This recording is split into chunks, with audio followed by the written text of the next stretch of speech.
Bienvenue dans notre mission dans les bidonvilles de Créteil. Je suis Léna et voici mon duo Alexandre. pour un an. Allez, on vous emmène.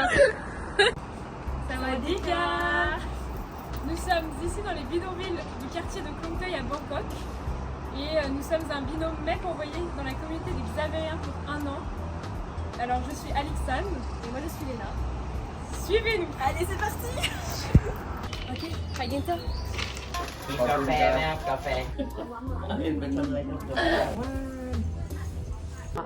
par exemple là je suis avec une grand-mère qu'on vient visiter souvent et qui est catholique, avec qui on prie souvent, à chaque fois qu'on va visiter on prie ensemble.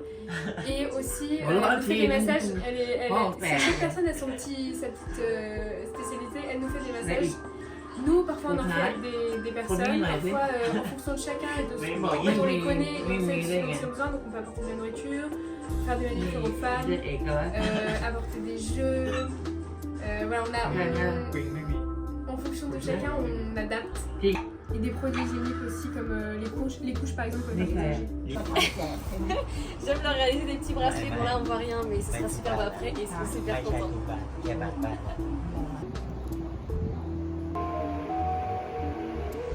Donc là, on s'est arrêté au bord de la voie de chemin de fer. Et en fait, c'est vraiment ambiance de quartier. On s'arrête avec les gens, on leur parle, on se pose environ 30 minutes avec chacun d'eux. Et voilà, on leur parle. Et là, ils viennent de nous offrir du sticky rice. Donc voilà, c'est la vie de quartier. Déjà, donc comme je disais, on travaille avec des garçons de taille qui viennent visiter avec nous tous les jours, qui parlent la langue et qui connaissent les gens. Donc ici, on a... Bonjour, je m'appelle Ekalak. จะพูดภาษาอะไร ภาษาไทยได้ ฉันชื่ออ้วน Ok. Bonjour, je m'appelle Ping. Particulièrement réaliser des choses de ses propres mains, comme cette magnifique fleur, et on a plein d'autres.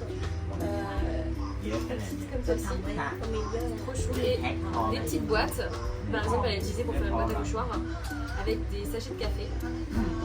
Et à chaque fois, elle nous offre des petits cadeaux quand on repart. Elle nous montre aussi comment faire. Donc, franchement, c'est sympa, très créative et on kiffe. Les discussions qu'on a avec ces personnes sont la plupart du temps basiques. Donc, on est sur le dessus de l'iceberg, mais ce qu'on aime par-dessus tout, c'est vraiment aller en dessous de l'eau et voir le fin fond de l'iceberg. On rentre dans les détails avec eux, ils nous racontent leur vie, ce qui se passe dans leur famille, tous leurs problèmes. Et ça rend les visites assez riches, humainement parlant. Et on aime apprendre à les connaître, savoir toute leur vie, on va dire. On va pas les forcer à nous raconter des choses, ça vient naturellement au fur et à mesure des visites. Et c'est ça qui rend notre mission particulière. La mission à Klongtoei est aussi très diversifiée car en plus des visites quotidiennes dans les bidonvilles, nous allons visiter 2 fois par mois des prisons à Bangkok. En plus de ça, le samedi, c'est la journée réservée aux enfants. On part dans les bidonvilles, jouer avec eux, ils savent qu'on vienne et on ramène tout ce qu'il faut pour passer un très bon moment avec eux.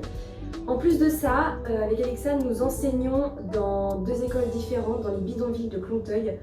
Nous enseignons l'anglais à nos jeunes étudiants. C'est super.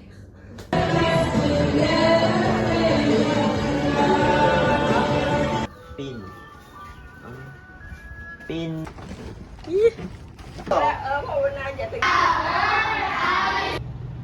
ไม่มีอะไร ขนมมันตั้ง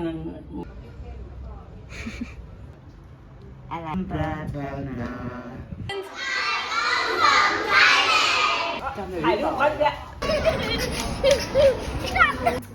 Concrètement, notre mission s'étale sur le quartier de Klongtoei que vous voyez ici même sur cette carte. Donc chaque semaine, on visite une vingtaine de bidonvilles, matin et après-midi. On change tous les jours et chaque demi-journée, nous changeons de bidonville. C'est aussi pour ça que, comme la mission s'étale sur un vaste espace et avec beaucoup de personnes qu'on visite chaque semaine, on peut très bien ne pas revenir visiter une personne pendant un mois et la revoir après. Donc c'est vrai que c'est une routine par routine parce qu'on n'a jamais les mêmes journées, on voit jamais les mêmes personnes, on part jamais avec les mêmes groupes. Donc voilà. C'est ça. Et finalement, c'est une grande joie cette mission. car on reste minimum avec les personnes 30 minutes. Selon leurs besoins, forcément il y en a qui sont seuls toute la journée, donc ils aiment bien nous parler, beaucoup parler, et nous forcément on aime bien les écouter. Donc c'est une joie. Voilà.